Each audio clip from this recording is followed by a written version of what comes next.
ছোট ছোট কিছু টিপস সহ ব্রয়লার মুরগির মাংসকে এভাবে রান্না করলে খাসির মাংসকেও হার মানিয়ে দেবে।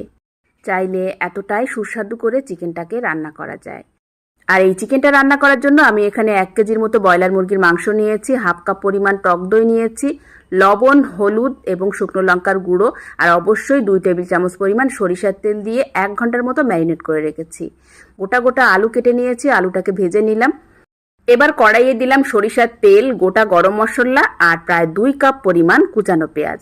আদা রসুন বাটা দিয়ে দিলাম 1.5 টেবিল চামচ পরিমাণ, সেই সাথে কাঁচা লঙ্কা দিয়ে দিলাম, লঙ্কার গুঁড়ো, হলুদের গুঁড়ো। এবার মশলাটাকে একটু কষিয়ে নিলাম, দিয়ে দিলাম আগে থেকে ভেজে রাখা আলুটাকেও ভালো করে কষিয়ে নিলাম, নিয়ে দিয়ে দিলাম ম্যারিনেট করা চিকেনটাকে।